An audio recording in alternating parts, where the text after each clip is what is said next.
everyone, and welcome back to my channel. I'm Heather Stamper here with all the writing goodies. And today is a Writer's Junior Adventure Day. I am here at my library, so I want to kind of go over a couple of things about writing development for young kids. This way you kind of have an idea as a parent or as another teacher what it is that your student or child is writing or what that thing on the page is supposed to be.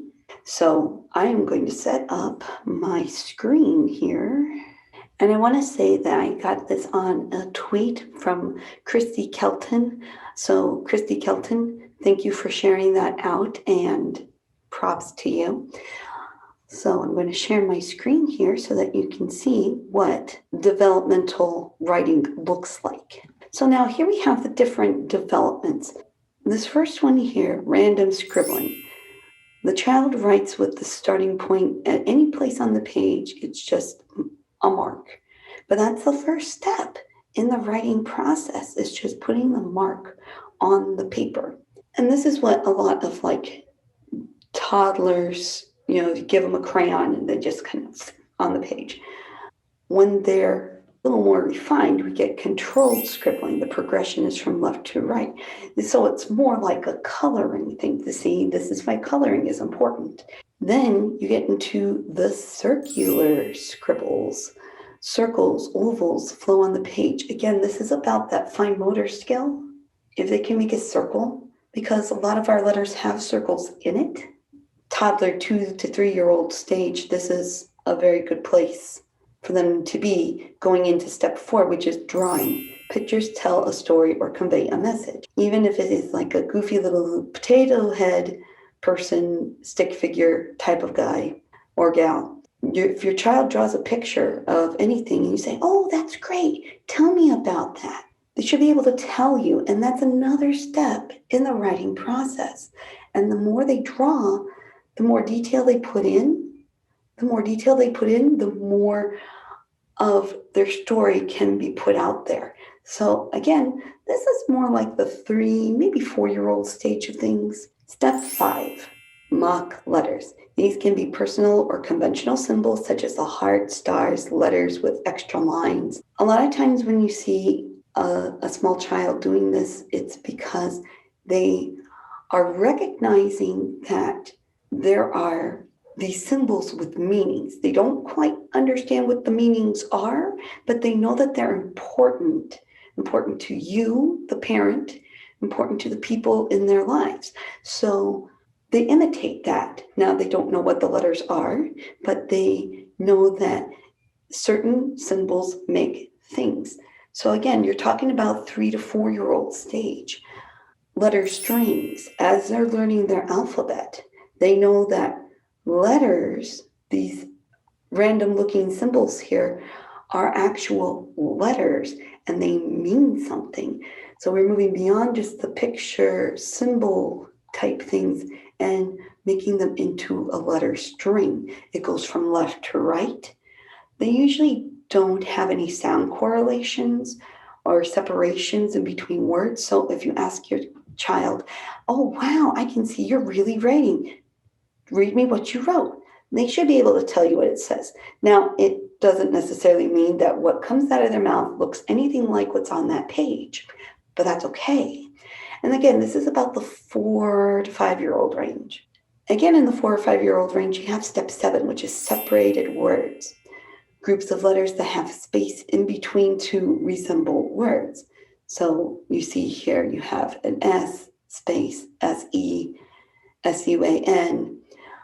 They're beginning to get that print knowledge that, yeah, there's letters, but they're not all strung together. There's breaks in between. And that's an important step in the reading and writing process. So if your preschooler / kindergartner is doing this type of thing, you're on a progression here. Picture labeling. This is a big deal with beginning kindergartners. A picture beginning sound is matched to a letter. So like this is supposed to be a dog, and the child put D.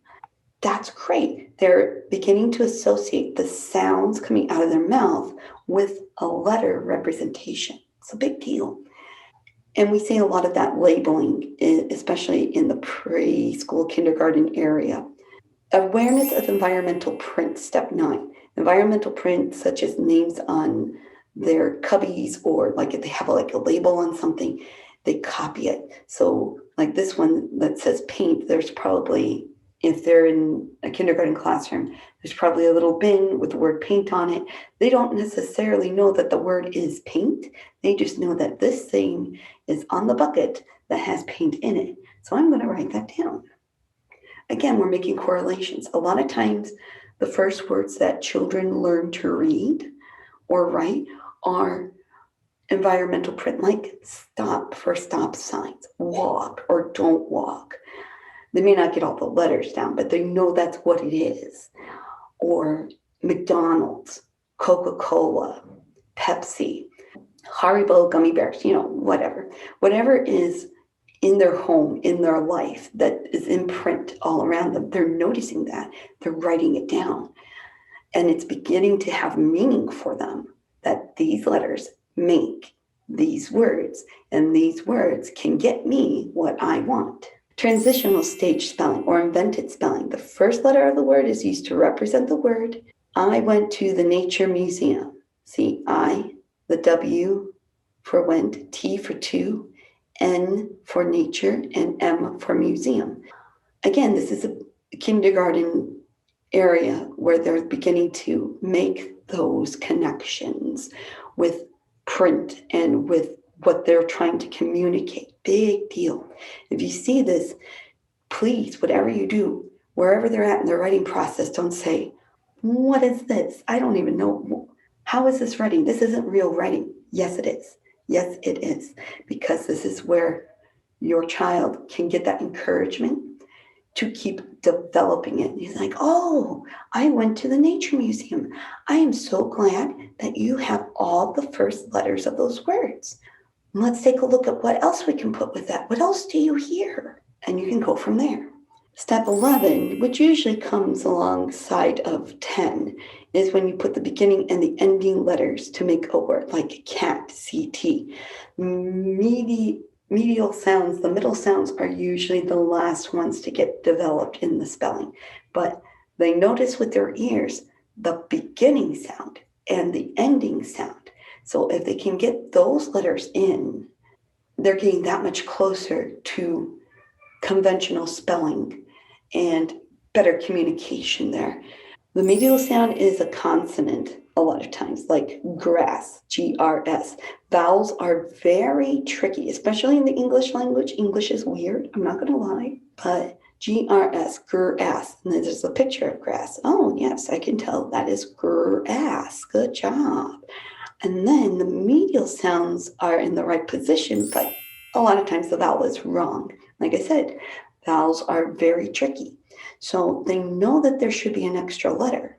They know that it has a different kind of sound. And so when they're pronouncing it, they may hear that sound for like dress. They may not be able to distinguish it yet from like in grass or cat. They may not differentiate that yet. That's developmental. Then step 14. Now, if you look at this, this looks more and more like regular writing here. And you can tell pretty much what the words are supposed to be. The child hears the beginning, medial, and ending letters. So this sentence is supposed to say, I like to pick flowers. I like, no silent E, because they don't know what that is yet, to pick, no C with the K, but that's okay. They know it's supposed to be a K sound. And then flowers. Flowers is a long word, so you're probably not going to get all the letters in there, but that's all right. Don't worry about it that there's no period or that they capitalized everything. That's okay, because they are expressing themselves. What do they like to do? They like to pick flowers, and they wrote it, and they should be very proud of that. You should be proud of them too. And then you start getting into phrase writing developments, like rabbit in the sun. It's not exactly complete sentences. It's kind of like fits and starts. And again, you see a lot of this in kindergarten. Kindergarten is where the brain grows exponentially. Between the ages of 5 and 7 years old, there is so much happening in the brain as they're able to understand things. So, rabbit in the sun. They don't have the double consonants yet, and that's all right, that's fine. They're knowing that some of the letters are supposed to be lowercase. That's another clue. In the sun. So they got 3 out of the words spelled correctly. That's amazing. It's showing their print concept, their exposure to reading material. The more they're exposed to reading materials, by the way, guys, the more you read to them and the more you have them tell the stories with the pictures, they're going to develop what it's supposed to look like. Number 16, whole sentence writing develops. This pumpkin is mine. And it looks like something that a first grader may write. And it's got capital, punctuation. They think pumpkin is a very important word, and it is because it is the thing they're talking about, and it's mine, right? They still don't quite have the silent E yet, and that's okay still, because silent letters, you don't hear them, so you don't think to write them down. And then you finally get to whole sentence writing. This pumpkin is mine. Spelled correctly, 1 capital, 1 period. It's a complete sentence. Again, you're looking at first, second grade area here where we're seeing this. Now, the goal is by the end of kindergarten to be at this level 16, but not all kids develop at the same time. We understand that. If you take a look at this and you see where it tends to, you can be encouraging your child in the direction that it's going, and everything should be encouragement. And it's like, oh, that's wonderful. I can tell what those letters are. That's great. Can you tell me more? Always, can you tell me more? It's not saying you did something wrong. It's not saying, oh, that sucked. No, it's not that. You're acknowledging that they worked really hard. What they did was good. Now the next step is tell me more so that you can get even better at it. And that's the plan, okay? So I hope this video was helpful. I'll put a link to this page here so that you have it.